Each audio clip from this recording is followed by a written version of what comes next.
Ni mu karere ka Gasabo mu murenge wa Bumbogo akagari ka Zindiro. Haravugwa inkuru z'umuryango wafashwe n'inzego z'umutekano ukurikiranyweho gukora inzoga z'inkorano. Uyu muryango w'umugore n'umugabo n'abana babiri biravugwa ko bajyaga bafata inzoga z'inganda zizwi bakazihindura bagashyiraho ibyapa byabo. Bakazigemura zifunze mu makarito y'izi nganda zizwi zikora byemewe n'amategeko. Ubwo bafatwaga mu nzu y'ibyumba bibiri na salo biravugwa ko babanje gufata umugore n'umugabo bakamusora inzu igasigaramo abana ndetse n'abashinzwe umutekano bakusanya bimwe mu bikoresho bifashishaga bakora zino nzoga. Umugore akaza gusaba abashinzwe umutekano ko bamufasha agasubira mu nzu agahindura imyenda. Yaje kugera mu cyumba nk'uko abaturanyi be babivuga batangira kumva umwotsi wa gaze utangiye kuzamuka. Nyuma y'iminota mike babona inkongi y'umuriro itangiye gufata inzu. Abari bari muri ino nzu barimo we n'inzego z'umutekano n'aba bana bahise basohoka hatangira imirimo yo kuzimya ino nkongi y'umuriro. Aba ni bamwe mu baturage baganire na ATV bayitangariza uko ino nkongi y'umuriro yafashe ino nzu n'uko byagenze. Ariko bakimara kubafata ni ukuvuga ngo babambitse amapingu, ariko umugore aravuga ati hari icyo nari nibagiwe ntabwo nari nambaye, asubiraho nk'umuntu ugiye kwambara. Ageze mu nzu ni ukuvuga ngo yahise afata gaze arayifungura. Ariko ngo yageze mu nzu n'ubundi inzego z'umutekano zikirimo. Yego, yageze mu nzu inzego z'umutekano ziri mu nzu, yinjira mu cyumba nk'umuntu ugiye kwambara, ariko ahita afungura gaze. Afunguye gaze acana umwambi, ahita ashyira no kuri matera. Umuntu wari wambaye amapingu, inzara imirimo. Bamukuyeho amapingu ngo ajye kwambara, kuko yaravuze ko atambaye, ashaka kugenda yambaye. Bamukuraho amapingu arinjira nk'umuntu ugiye kwambara. Nyine urumva umuntu ugiye mu cyumba ntabwo watekereza ko hari ahari buce, ariko ahita afungura gaze. Bari bafite gaze ebyiri, imwe iba mu cyumba indi itaba mu cyumba. Iyo mu cyumba urumva bo bari bameze nk'abahoraga babyiteguye, kuko sinumva ubundi buryo ki wafata gaze ukayijyana mu cyumba cyawe aho urara. Hanyuma amaze gucana, inzego z'umutekano zari zirimo mu nzu zumva ibintu biranutse. Yasohotse asohokanye akana kamwe gakuru kasohotse kamukurikiye, noneho agatoya gasigara mu nzu. Hano inzego z'umutekano zirebye zisanga umuriro wamaze kwaka, zirwana no gukuramo umwana yari asizemo. Hanyuma umwana zimaze kumukuramo bagerageza kuzimya biranga, kubera urumva gaze yari yamaze gukwirakwira ahantu hose, irimo hejuru mu nzu. Kuzimya gaze biragoye. Hanyuma bahamagaza twa kizimyamwoto turiya dutoya, barazimya biranga, umuriro ukomeza kuba mwinshi. Nibwo bahamagaje ikizimyamwoto nini, iriya modoka iraza irazimya, tubona umuriro urahoshotse. Ni ukuvuga ngo bafataga aya macupa yo muri izi nzoga zindi zisanzwe za Ngufu Gin, izi zisanzwe z'ibyuma, bagakuraho iriya brandi y'izi nzoga zemewe.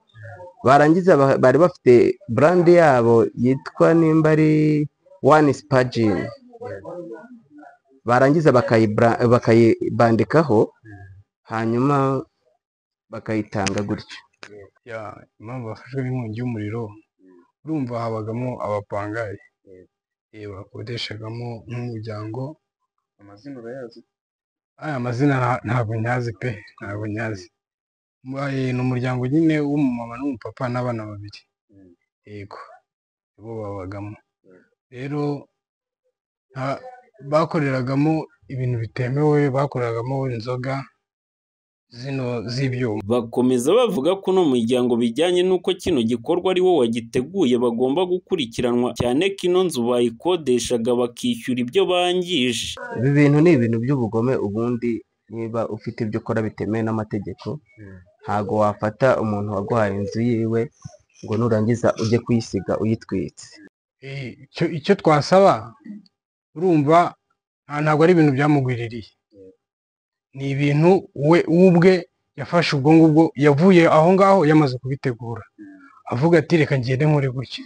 Yaba ari ibintu tuvuga ngo ni ibintu byagwiriye byaturutse ku nkongi y'amashanyarazi cyangwa se ya gaze ubwayo yicanye, kandi urumva ni ibintu wenda yari afite n'ibindi bintu yashakaga kugira ngo agire ati azimangatanye, ntabwo tubizi.